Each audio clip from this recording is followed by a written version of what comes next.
In Pennsylvania, a city in shock as a vital bridge crashes to the ground. I don't think anyone thinks of surviving a bridge collapse. Disaster in Nevada as explosions rock the desert. My father was crying. I remember him saying those men didn't have to die.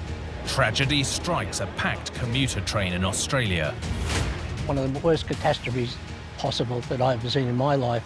The carnage was unbelievable. And in Nebraska, a catastrophic collapse devastates a factory. A fireball flashed through the facility. I just saw my uniform go up in flames.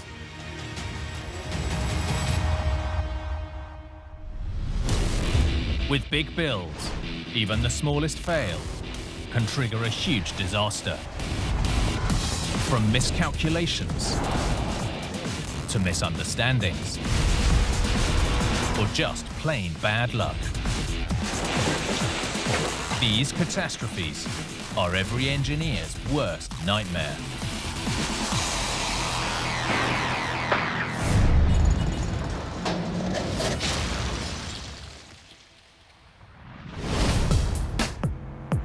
There's a saying that things get better with age. But that's not always the case with engineering. For some structures, time just runs out.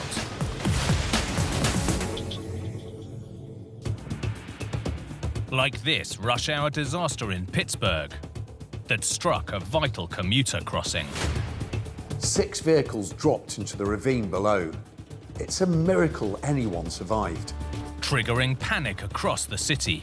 Any bridge could fall at any time, and it's really overwhelming and scary. And revealing a decades-old weakness. We see air through beams. This is not the way it's meant to be.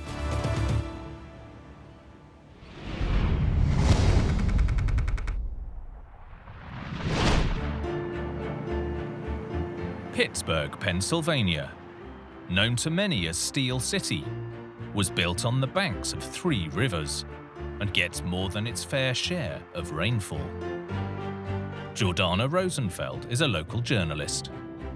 It rains a lot, basically as much as it does in Seattle, even though Seattle is known much more for rain than Pittsburgh is.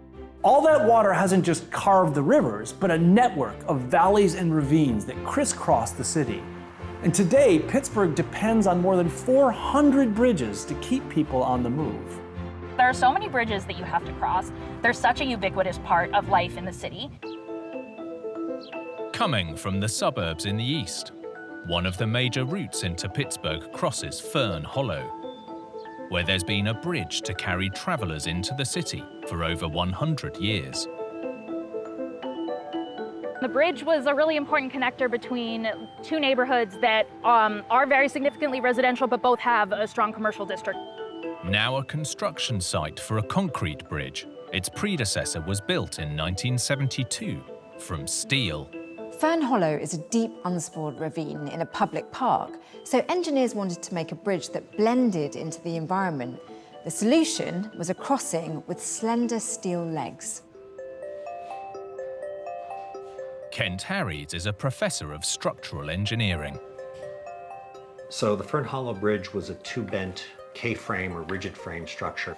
So the bridge deck is the back of the K, and you've got 2 legs that come down and spay out. The bridge's main deck was supported by 2 steel girders running across the valley, braced by crossbeams.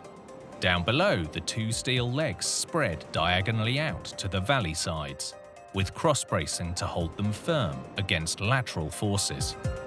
It is a very efficient structure. It was viewed as a very lightweight structure for the span. At the time, the bridge won an award from the American Institute of Steel Construction, partly because of its efficient use, but also for its looks, which minimized its visual impact on the ravine.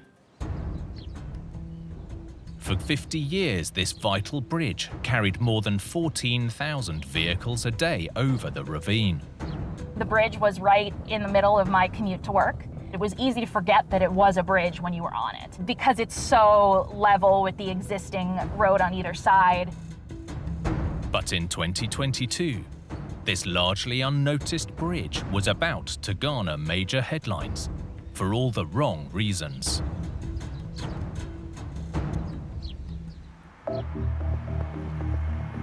Friday, January the 28th. An overnight storm had blanketed Pittsburgh in snow. When snow covers a city, it seems to get quieter too.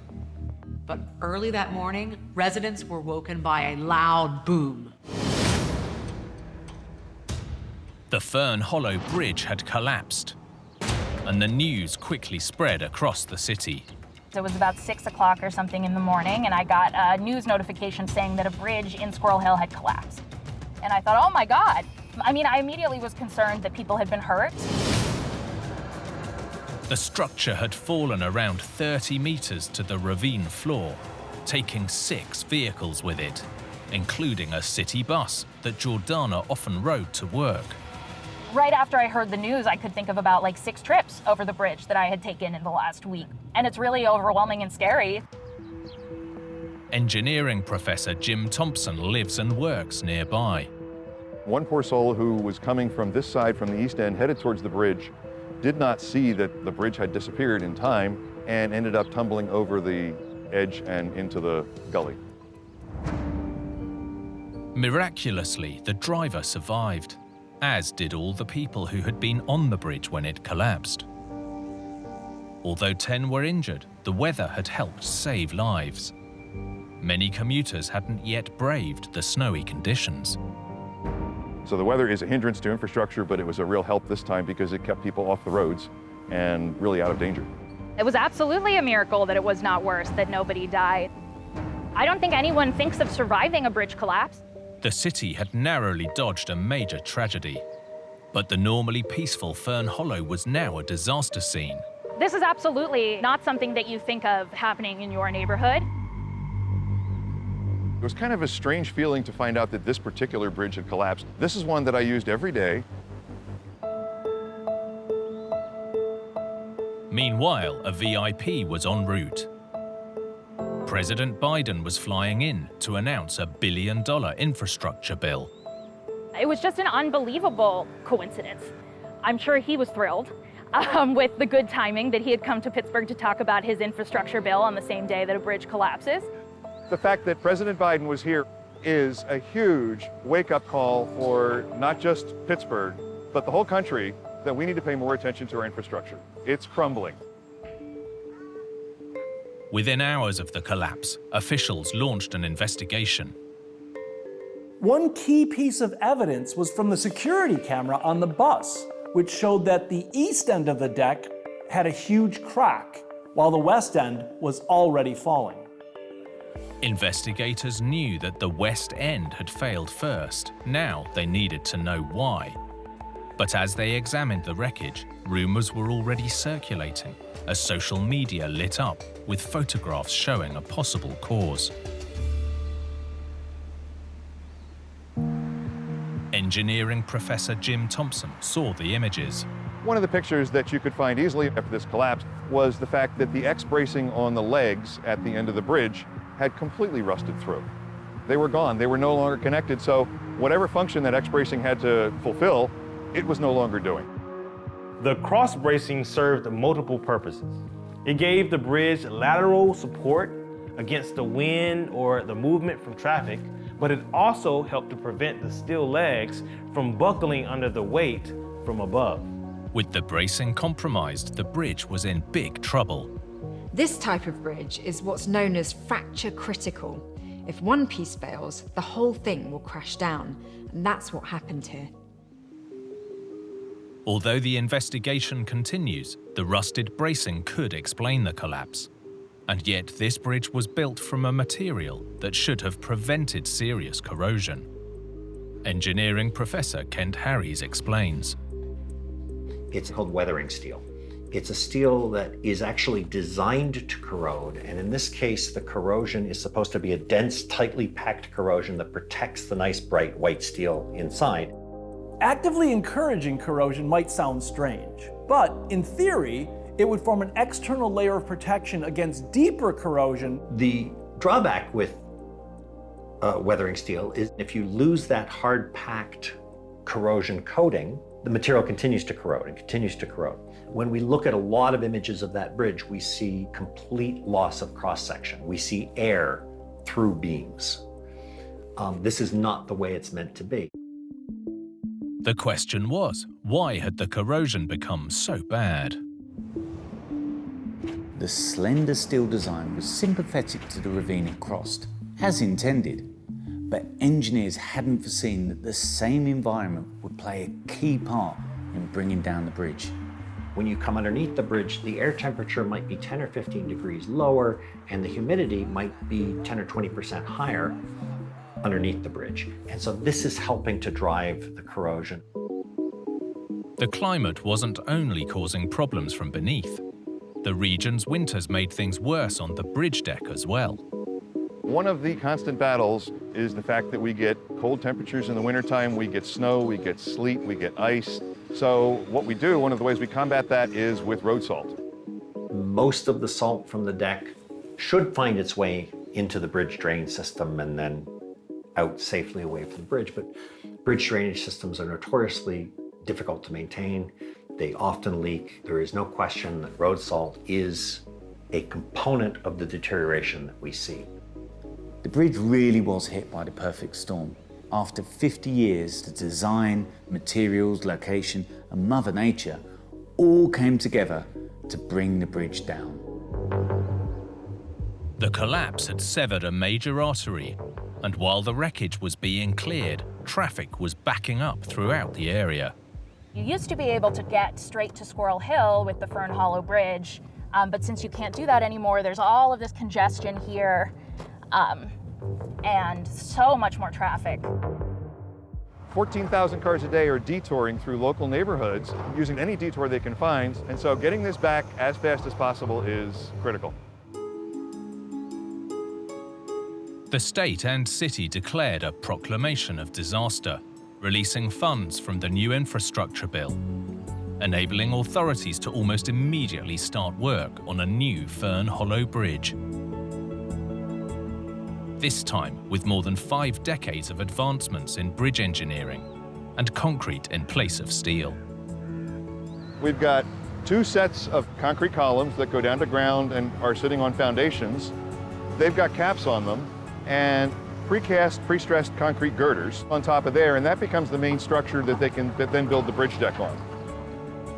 Projects on this scale normally take 3 or more years to complete. But here, engineers accelerated the schedule, and the new bridge was slated to reopen in less than a year. This bridge became the poster child for America's infrastructure crisis. The hope is that one day, people will have forgotten all about it as they happily make their way across the ravine. They are moving right along, and they told us that it could be back in a year, but if this time next year I can drive over the bridge, I think everyone around here will be very happy.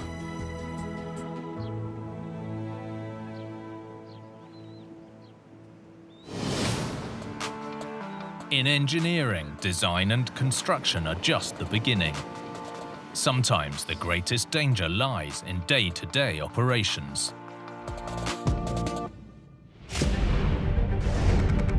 Like this story in Nevada, as a catastrophe ripped through a rocket fuel plant. I saw hundreds of people running into the West Desert. Chaos and panic as fire raged out of control. Even when I was in the Marine Corps on bombing runs, it was nothing like this. Lives on the line as disaster struck. The blast wave broke windows, cracked walls, and shattered doors. This was the largest non-nuclear explosion on U.S. soil ever.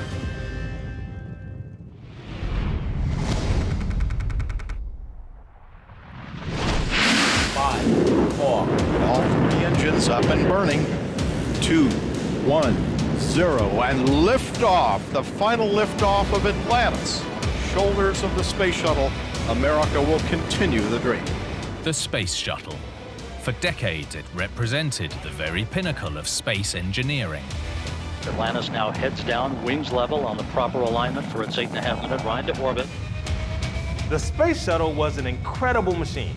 A futuristic rocket plane that looked like something from a science fiction movie. But it was very real and crucial to the U.S. space program. The shuttle was vital to launching some of the most exciting missions, supporting everything from the Hubble Space Telescope to the International Space Station. But it was only made possible by the most powerful set of rockets ever flown at the time, the twin solid rocket boosters. The boosters are like giant fireworks, designed to propel the shuttle from 0 to over 4,000 kilometers an hour in just 2 minutes, helping it on its way into orbit. At launch, the pair of boosters burned around 1,000 tons of solid fuel. And in the 1980s, it all came from 2 facilities in the desert near Las Vegas. One of them was here in Henderson, which looks very different today. Author David Mullin's father worked at the plant. We're in a desert that, when I was a kid, was completely barren and is now full of houses. What was then bare earth was chosen for good reason. It was intentionally built in the desert. They needed the space, of course, but then also, they were producing a very dangerous substance. 1-5. That dangerous substance was one of 2 main ingredients for the shuttle's boosters, ammonium perchlorate. Ammonium perchlorate is packed with massive amounts of oxygen that can rapidly burn, without the need for air from the atmosphere, which makes it a perfect fuel for space rockets. Jun-Yong Kang is an organic chemist. Ammonium perchlorate is considered stable at the room temperature. However, when it's heated up, it generates a lot of gases and vapor steam. Those are the sources to generate thrust and lift of the rocket. Each booster would hold 70% ammonium perchlorate and a cocktail of other flammable chemicals. Just like a firework, when the mixture is safely packed away inside a rocket casing, it's stable and harmless. But once the fuse is lit, they can't be stopped. From 1981, the desert facility helped NASA send shuttles into orbit. But in the end, it nearly wiped Henderson off the map.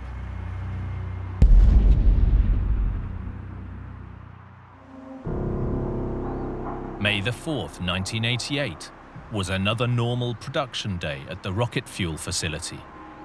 At 11:30 a.m., Charlie Baker was carrying out routine maintenance.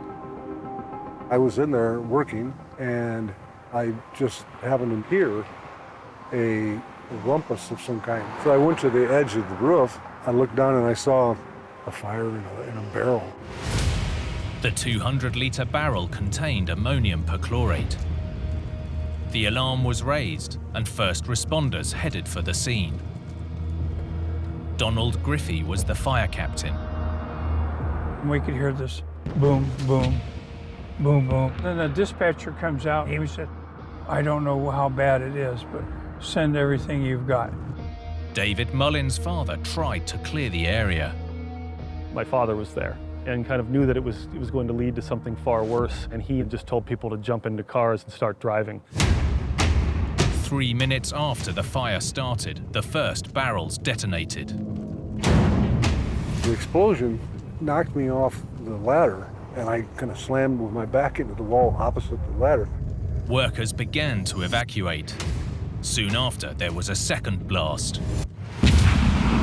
Donald and his team were bringing everything in their arsenal, but they knew they couldn't stop this disaster. The whole area was engulfed in flames. We weren't going to put anybody's life in danger. We were going to turn our engine around, and we were getting out.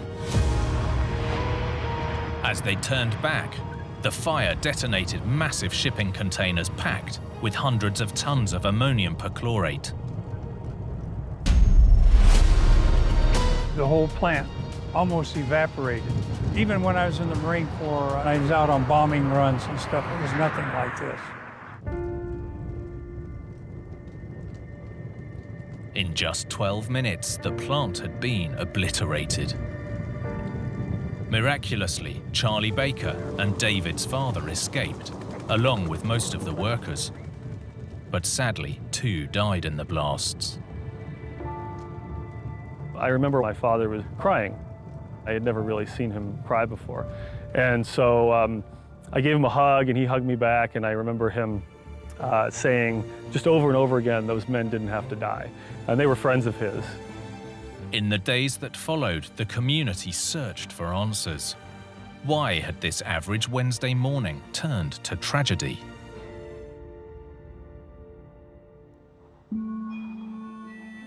Federal investigators arrived on the scene and quickly learned where the fire that triggered the catastrophe had started. Witnesses reported that a steel and fiberglass shed was being repaired right next to a stack of drums filled with ammonium perchlorate. The repair work involved welding, which threw off sparks. Organic chemist Jun Kang explains. They found that the welding spark ignited some fiberglass materials. So the fire spread very quickly to the stack of 55-gallon plastic drums. The drums contained ammonium perchlorate, just some of more than 10,000 barrels on site. And although regulations mandated for automatic alarms and sprinkler systems, investigators found none. They were trying to fight it with their own little hose, and their hose wouldn't reach far enough or put out enough water to put it out. In reality, once it started, just like a solid rocket booster, extinguishing the blaze would have been almost impossible.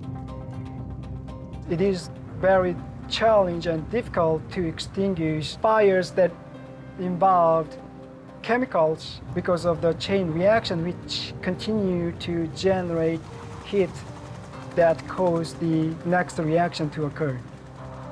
It is wise to run away from the site rather than go in to try extinguish the fires. With the drums burning uncontrollably, an explosion was all but inevitable. When the ammonium perchlorate is heated up at 130 Celsius degree, it starts to decompose, and that initiated multiple explosions. That explained why the plant exploded, but there was another factor at play that increased the scale of the devastation. A tragedy that happened more than 2 years earlier. Challenger, go with throttle up. When the Challenger disaster occurred, when the space shuttle blew up, NASA halted the space shuttle program. And since NASA was mainly who they were selling ammonium perchlorate to, it piled up higher and higher and higher. The facility was well over its intended storage capacity. More than 4,000 tons of the chemical was stockpiled here.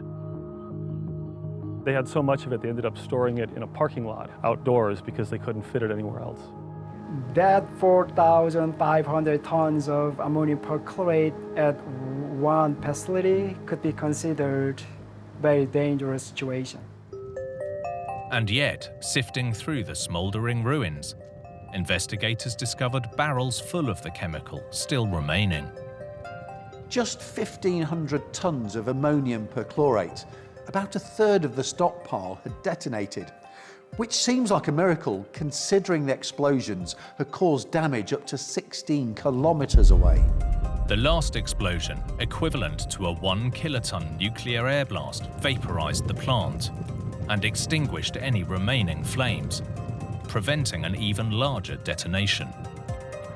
This was a powerful reminder of why plants like this should be built in the middle of nowhere, far from homes and businesses. With the cause established, investigators recommended changes to the regulations regarding storage and manufacturing of dangerous chemicals. This disaster triggered new regulations both across Nevada and the US to ensure safer handling and storage of ammonium perchlorate in the future. While the shuttle program eventually returned, the plant had been wiped from existence. The plant did not rebuild in Nevada after the explosions. They moved to Utah. In the decades since, the city has moved on too, but the disaster's legacy remains. I think it's quite important that people who live here now understand what happened. I think understanding history is always important, and the explosion is a huge part of history.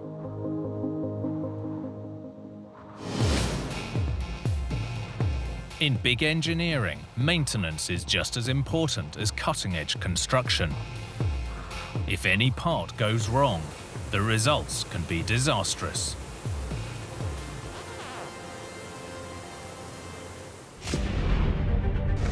Like this catastrophe in Australia, a rush hour derailment on a busy commuter train. We could hear that we'd gone off the tracks because the wheels were running along the sleepers.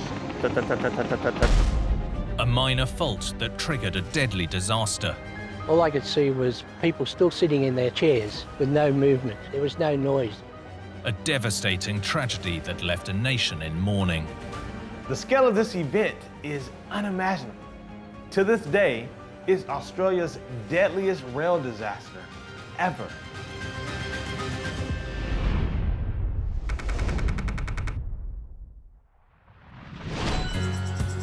Sydney in New South Wales is Australia's most populous city, with around 5 million residents calling the metro area home. And like big cities everywhere, it relies on a major public transportation system to keep its many residents moving. Sydney has a vast rail network crisscrossing the city, with passengers making more than 300 million journeys a year, many coming from suburbs or other parts of New South Wales. Today, this suburban station at Granville is just one of many. But when the original line opened in 1855, this was one of the first stations for Sydney residents. By the mid-1970s, the service had spread far and wide, with powerful locomotives like the Class 46 quickly becoming the powerhouses of the network. Vaughan Williamson is an electrical engineer and rail aficionado. The locomotives entered service in about 1956, 1957 and derives its power from the overhead. They remain one of the most powerful locomotives in Australia. But this heavyweight class of locomotive and the station at Granville were about to become etched into the memories of every Australian for all the wrong reasons.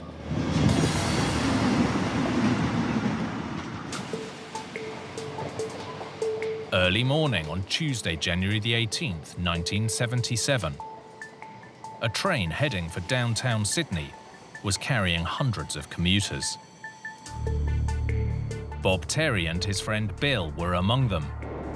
We got on the train and went through into the front of the fourth carriage, put a hand on the seat, and Bill said, "No, come back here." So we came into the back section of the fourth carriage. Around half an hour later, as the train approached Granville Station, the journey took a catastrophic turn. The train jolted. We could hear that we'd gone off the tracks because the wheels were running along the sleepers. So it was Over 100 tons of locomotive derailed, careening into an overhead bridge, hitting one of its two main steel supports. The end of rail car 3 and the front of car 4 came to a stop directly under the severely compromised bridge. It was probably 3 or 4 seconds, and then that's when the bridge actually collapsed. Ambulance officer Barry Goby was the first to reach the disaster. As I arrived on the scene, I experienced one of the worst catastrophes possible that I've ever seen in my life. The bridge was down and there was a carriage underneath. As other emergency responders raced to the scene, Barry, just 18 months into the job, went to work.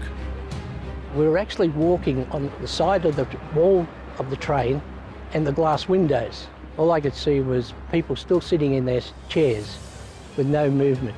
There was no noise. The front of car 4 was crushed.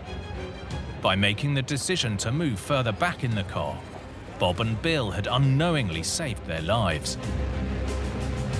The roof above me was partially hanging down. It was just a pile of bricks and rubble from the bridge. Then we just had to climb over the seat to get out. The carnage was unbelievable. Despite everyone's heroic efforts, at 4:20 p.m., 8 hours after the accident, it was determined there were no more survivors. The rescue became a recovery mission. When they did declare that there was no signs of life anymore, a Salvation Army officer crawled under the bridge and he sang Amazing Grace, which was one of the most moving moments of that day.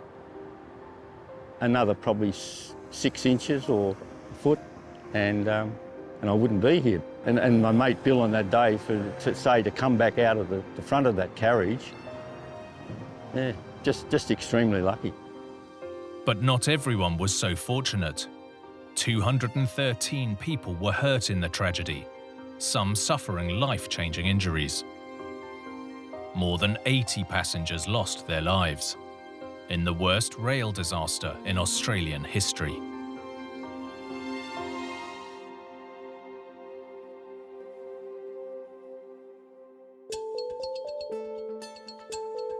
With the nation in mourning, the collapsed bridge was demolished and removed, while the government launched a formal investigation. The first clue came from the timing of the accident. The train derailed while going round a corner, which put stress on the wheels and the track, so engineers forensically examined both the train wreckage and the rails for clues. According to the report, insufficient maintenance meant the tracks were out of alignment and not fully secured to the sleepers, allowing them to move apart as the train took the corner. Electrical engineer and rail enthusiast Vaughan Williamson demonstrates. According to the official report, the left-hand wheel has dropped in off the rail. It's no longer on the track. The right-hand wheel was hard up against its rail and it was pushing the rail outwards. And then everything's history. A separate report found that other maintenance issues may also have been at play. One of the locomotive's front wheels was found to be worn down beyond the industry recommendation. One wheel was 1/16 of an inch smaller than the other wheel. It was the right-hand wheel in the leading position. Although the difference may seem negligible, the wheels work in tandem, so even a small discrepancy can have a huge impact. Instead of proceeding in a straight line on straight track, the difference in wheel diameter keeps causing it to steer rightwards. Something's got to give. It would be the rail, and that's where the rail will move out this differential wheel diameter. This is a critical matter. With the tracks bending to the left, any tendency of the train to steer to the right would put extra pressure on the rails. And if they weren't properly held in place, that could, in theory, lead to a derailment. Although the initial cause is still disputed, there's no question the high death toll was due to a secondary disaster, the bridge collapse.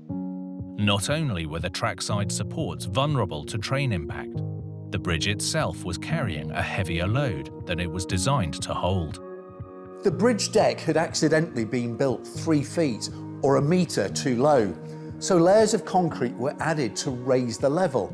But that meant it was much heavier than engineers had ever anticipated. When one of the main bridge supports was struck by more than 100 tons of runaway train, after a few seconds, tragically the entire structure gave way. Of the 83 people that died, 75 were in the sections of cars 3 and 4 that were crushed by the bridge. I did have trouble going under bridges and that for a little while, but I don't want to dwell on it because I'm just lucky, very lucky. Following the tragedy, the New South Wales government announced an immediate $130 million railroad improvement plan, including a new bridge, this time with no supports near the track. The legacy that Granville leaves behind is there was a lot of changes had to be made in the years that followed on. They had to do something about it, and they did, and the improvements did come. 20 years after the disaster, a memorial was erected to not only remember those who tragically lost their lives, but to honor all the unsung heroes from that fateful day. Every year, rescuers, survivors, and loved ones gather on the anniversary for a memorial service, dropping 83 roses onto the track, one for every life that was lost. I think all of us just continued on as best we could, I suppose. Just, you know, life goes on.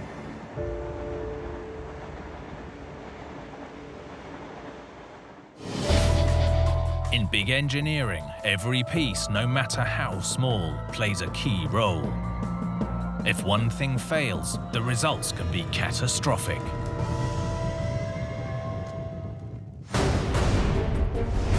Like this story in Nebraska, as tragedy tore through a rural community. Then, boom, you feel the blast of the fireball. I just saw my uniform go up in flames. A failure that took down a factory. $1 million pounds of steel, brick, and machinery came crashing down. An engineering oversight that left devastation in its wake. This disaster struck out of nowhere. There was no warning.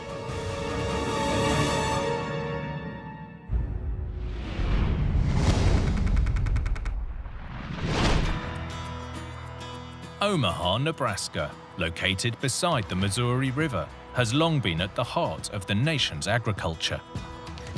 Henry Cordes is a reporter. Nebraska is just known for vast, wide open spaces. We have very fertile land in the river valley. It's really turned Nebraska into a major agricultural center, not just for America, but for the world. Big-scale agriculture relies on all kinds of other businesses to support it, whether they're providing farm machinery or fertilizer. A lot of agriculture-related businesses would come to Omaha and locate here so they could be close to their customers. One business that set up shop here produced nutritional animal feed. Eric Ocampo ran one of the production lines. It was a great place to work. All the people there were awesome. I got along well with my coworkers. They would get grains and other raw feeds, mix them with other additives that would make them healthier. The factory had these raw product bins on the roof. This is where they stored all of the raw ingredients for the feed mixes that they would then later produce. The storage structure was divided into 9 bins, holding everything from rice husks to minerals.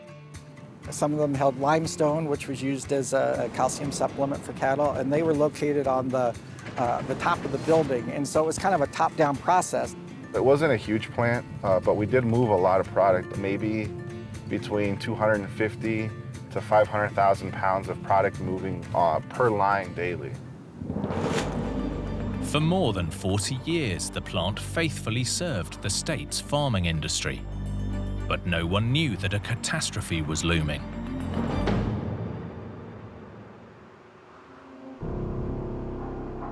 Monday, January the 20th, 2014. It was the start of a regular week for Eric Ocampo. It was a typical Monday. Started up the line, and everything was running smooth. But this was a Monday that Eric would never forget. It was just before break, and then the building starts to shake. Just rumble, and then right after the rumbling, everything just goes black for me. At around 9:40 a.m., the steel bins crashed through the roof of the plant, onto the production line below. I feel something hit me in my back, and I'm now on the ground. Whatever's on my back is pinning me to the ground. More than a dozen workers were trapped inside the plant, and the danger wasn't over. Journalist Henry Cordes covered the story. After the collapse, almost immediately there was a fireball that flashed through the facility. I just saw my uniform go up in flames. My gloves melted to my hands, and I'm yelling. News of the disaster spread across town. The family showed up at the plant, and they were on their cell phones and trying to reach their loved ones. And there was one family member who received a text that simply said, "Major accident, I'm trapped, love you." Inside, Eric was badly burned and expecting the worst. I started to pray. I said, God, if this is my time to go, let me just go fast. But if it's not my time to go, then I need you to get me out of here. Eric's prayers were answered as he scrambled to safety. Everything goes quiet. I don't even remember how I did it. I found a railing. I was able to help myself up. I walked until I got outside, and as soon as I got outside, I just remember I collapsed. And then next thing I know, I'm in the ambulance and I'm headed to the hospital. Eric was one of 13 workers injured in the collapse, but tragically, 2 of his colleagues lost their lives. These are people you saw every day, you played with, messed around with. It was definitely sad, and I wish it wouldn't have came to that, and that wouldn't happen. And yet the timing of the collapse almost certainly prevented a worse loss of life. The break room was a part of the plant that was like completely destroyed, and if it had happened earlier, that break room was filled with people who were on their break. It absolutely could have been way, way worse. Authorities immediately launched an investigation. The first suspect was a grain dust explosion. Every year, there are around a dozen grain dust explosions in the US, so it seemed like a logical theory. But based on eyewitness accounts and the layout of the damage, investigators ruled that out as the cause of the disaster. Every person we talked to who had been in the plant that day, they said, no, there was this collapse. And then, yes, there was an explosion and fire, but that came after. With an explosion ruled out as the initial trigger, investigators turned their attention to a structural collapse. But through changes of ownership, the 40-year-old designs had been lost, so all they had to go on was the wreckage. Civil engineer Daniel Linzell is an expert on the stability of structures. The portion of the structure that failed was made out of steel. It consisted of 9 bins that were connected together. Those were supported on steel trusses, and then the trusses were supported by the rest of the structural skeleton, which was made out of concrete. One key structural element of the truss was where the horizontal top members were supported on the vertical corners, using steel plates known as seated connections.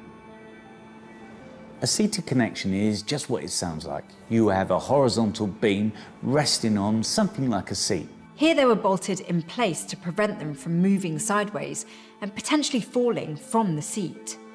But in the wreckage, investigators found that the seats had failed. One of the plates went from being straight to being bent pretty much instantaneously. So when that plate buckled, the seat then folded over and down came the entire system. Investigators had isolated the source of the failure. The next question was why, after more than 40 years, had the connections buckled? It seems multiple changes in ownership, the structure itself, and basic daily operations all played a part. The bins were initially designed for certain types of feed mixture materials, but they did not include limestone. So limestone weighs a lot more than the materials that those bins were designed to hold. Because the truss had held the extra weight when the limestone was added, no one had any idea that there was a problem. The weight of the bins reached critical mass. The seats buckled and the entire complex toppled into the factory below. In the aftermath, the plant was rebuilt, this time with lessons learned from the failure. The storage bins sit safely to one side. This disaster was a reminder that in engineering, any unexpected changes or unknowns, however small they may seem, can have catastrophic consequences. I mean, we just have to remember, anything, whether it's a building or whatever, it's made by humans, and all humans make mistakes. Nobody's infallible, and unfortunately, sometimes you have a mistake that ends in a tragedy like what happened here. For Eric, although the road to recovery was long, life is good. Today I feel great. I used to look at my hands and my scars and it'd make me feel really sad. Today I'm great. I have a family, a wife, 2 daughters, a baby on the way, and life hasn't hasn't been better than it is for me today.